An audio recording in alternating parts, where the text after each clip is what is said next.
everybody. Hello, everybody. Sorry we're a bit late, but it's one of those things. So I'm Jonathan Kydd, and welcome to the Chelsea Football Fancast, fueled by Guinness and powered by celery. Though, in fact, this week, fueled by Lemsip and powered by those lozenges you suck to avoid a sore throat, of which I've had far too many. I've been suffering, and so has Dr Mart here, who has bravely attended despite being poleaxed last week by man flu. And I coughed and spluttered all through the Everton game at the bridge, but my manservant, Mr Sopwith, in the East Stand middle, gave me a nice tartan rug and a third.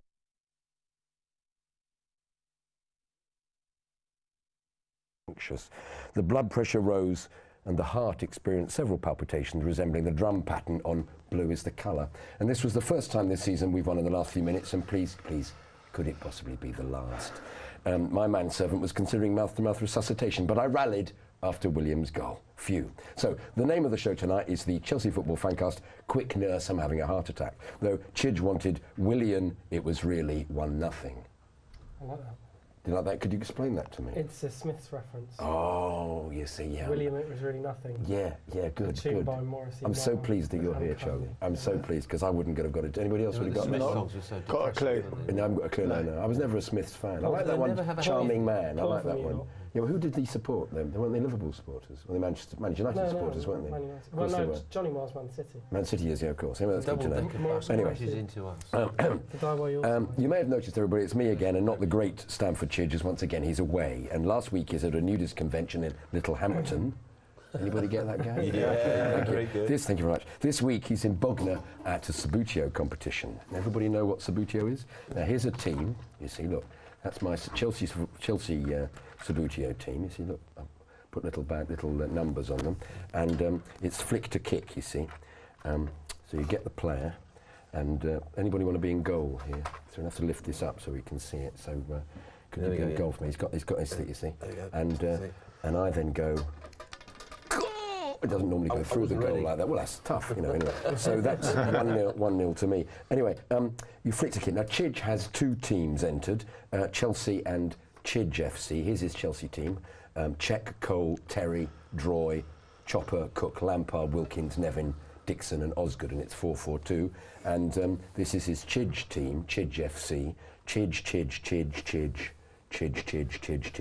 and Kydd. They're all Kydd. Consequently, it's Kydd takes the goal kick. Controlled by Kydd, laid off beautifully by Kydd. Chip over the defence by Kydd. Oh, beautiful 1-2 between Kydd and Kydd. Kydd slides a deft, crisp pass to Kydd on the D. He shoots. Goal! Beautiful shot in the left-hand corner of the goal past the stretched out stick of the goalie. 1-0. Anyway, more about Sabutio later. We will be having our specific Sabutio teams that of the best sides that you like and the worst side. Dan, isn't that right? So enough about that. He's not here and I am. I'm Jonathan Kydd. We've got a cute bench here tonight. Lovely, cute, slightly ill cute bench. Bursting with brain power and insightfulness, and proof they've been eating a lot of fish, which is very good for brain power. Resident Doctor of Football, Dr Mart. Good evening. Great to have you here. We'll be delving. Lovely to have you here. Having been under the weather last week. Yeah. I think it suits you there. I think it's quite good for a football physician to be ill occasionally, if you've cured yourself.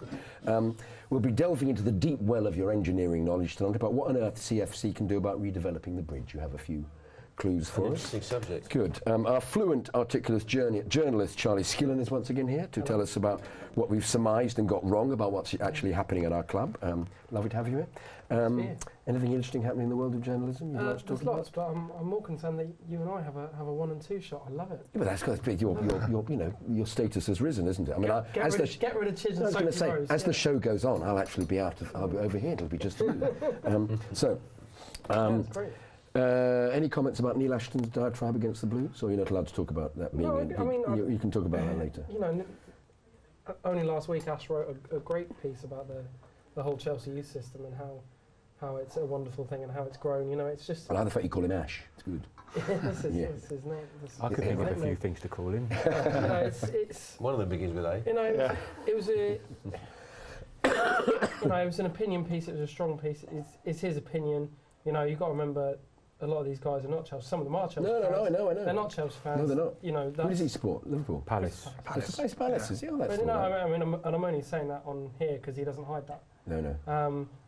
You know, he like I said, only last week he wrote a fantastic bit about the youth team and how people like Morris and Myers have been integrated and that sort of thing. You know, he's not got some campaign against Chelsea, nor has anyone else.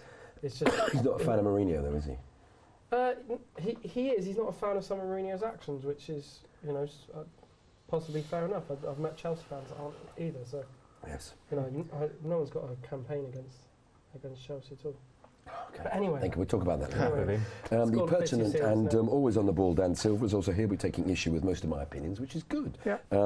Great to have you here. And on the benches, but not the benches, as it isn't really a bench, but it's a rather uncomfortable stool. It's the brilliant Andy Silverman, who is. Thank you, JK. We will be delving into your knowledge of the Blues. Oh, that will be quite a long Particularly, conversation. indeed. Well, I was Yeah. hoping that when we talk about best teams in part 5, that you'll be able to come in with a few I will- that mirror my ancient Yeah, qualities. I will rack my brain. If you could possibly, it'd be Yeah, difficult I for will you to try. go further because I'm older than you. But anyway, Yeah, thank you. anyway, if you want to be on the benches, of which we don't have any, want to be in the position that Andy is at the moment, email us on chelseafancast@gmail.com, and that's chelseafancast@gmail.com, and there it is up on the screen. So what's coming up on the show tonight? Well, we'll be discussing the 1-0 victory versus Everton in depth, obviously, where we saw a start for our new signing Cuadrado. And I gave him a French accent, which of course is rubbish. What should it be? Cuadrado. Does that mean squared? That's a good point, actually. Interesting. Perhaps it isn't. Perhaps his name is something like some other Spanish. John Square. Yeah, and he's just given him that. That's his nickname. One squared. Yeah. In the same way that we never really know what any of our players' real names are. We just get their first names. Especially the Brazilians. It's indeed the Brazilians, every time, so we've got. We're discussing who stood out for you in the game. We've got Jose's team selection, focusing on Cech and Zuma, obviously. Then we'll have a look at what we've termed Branner-gate, the ludicrous persecution of Branner by the press, which just to me confirms Jose's view that here there is a campaign against us. And on a lighter note, there's Eden Hazard's new deal, and how do we feel about the run-in towards the remaining 14 or 13 games? 13. Then we'll be dissecting tomorrow's game against Paris Saint-Germain in Paris and all that entails. And don't forget, we'd like to try and read them out as much as possible. You can also tweet at Chelsea FanCast. At Chelsea FanCast, there it is up on the screen. Or post on the live chat page at mixler.com, which is actually, if you look at that, it looks as if, look at that, it's really like magic, it's a magic phone. It's disappearing, look at that. Mixler.com /Chelsea/FanCast. During the show, tell us what you think about the games and anything else on Chelsea. But now, the moment you have been waiting for, it's my ratings. So they're not Chidge's or Ross's. I've given them. Break. And it's the end of the show. Goodbye. I've given 9 to Cech, 7 to Dave, 7 to JT, 8 to Zuma, 7 to Ivanovic, 8 to Azar, 7 to Matic, 6 to Remy, 5 to Ramirez, 8 to Willian, 4 to Cuadrado, and 8 to Hazard. Yes, I weren't impressed by Cuadrado. No, I thought he Sure, was. this on your Butler's I ratings. thought he was poor, but I wasn't slurt most of the game, so it tied up in the run. Fabregas I gave 6 to, and Droga gave 6 to. Now, so chaps, who stood out for you in this? Now let's debate these ratings that I've given first of all. Tell me why you didn't think Cuadrado was poor. I thought he was. You criticise journalists for being sensationalist. That is more spin than any journalist I've seen in the past year. Yeah, I agree. I wasn't critical. Excuse me, there was no criticism of Neil Ashton at all. I just asked as to why. I'm kidding. 4 for Cuadrado is very, very harsh. I thought he was very average. Second that. No, I think, you look at how we've played this season, especially those 3 players, and, they barely changed, which is why Schürrle and Salah had to leave because they couldn't get in the side. Cuadrado's game is all based on directness and pace. It's not based on intricate passing movement, which has been so the norm for this Chelsea team. It's going to be fantastically difficult, especially on a debut. The worst thing he could have done was hide away from the ball, not really get involved, which I don't think was the case at all. I think he got really involved. I think he started quite a few attacks. He passes Chelsea initiation by not being able to take a corner. Yeah. And, He did, yes. That's one of the reasons why I know every single time he hit the first man, I'm afraid I started off with 10. I gave him 10 to start off with, and it just got... None of our players can take a corner. Yeah. He also seemed to be incapable of taking a free kick from anywhere. You get into a situation, any other team goes, right, we're in their half, we can get everybody up, we'll just centre it, and we just tap it to the next person. We and haven't it goes had back to the anyone who could goalkeeper. take a corner since Belletti. That's true, actually. Belletti was a great took a goal. blinder. He did. Him and Graham Bassett. He did. Yeah, it's true, actually. But, I think all you can ask on a debut is to kind of get involved, get stuck in, look a bit lively. and try and create something. I think he fulfilled all of that. I'm not saying I'd give him man of the match. No, but they've been attempting to make out that it was a battle between him and Willian, weren't they? Well, that's the press trying to make a story of it. But to me, they're utterly, completely different. Look, players, they are. I thought Willian was fantastic. William was my man of the match. I think 4 is very harsh. You're judging him, someone who's it's only about a week since he set foot in the club's training ground. He had about 10 minutes, was it? Maybe even less than that in the game before. Villa. At Villa. I'm a harsh man, though. I'm harsh. You are a harsh man. I am. You're a harsh man. Yeah. Harsh man. Yeah. I remember you gave me detention at school. You're a harsh man. Yeah, I was actually. I did. Yeah. Shush.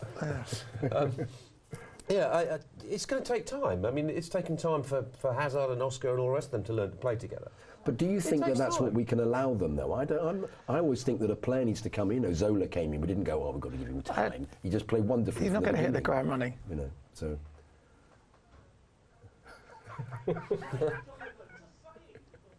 I can't hear what you're saying. It's advert time. Time for a break. I think it's time for a break. Yeah. It's time for a break. That's what the hand signal said. Steve will have to come in. Steve, you've got to come in.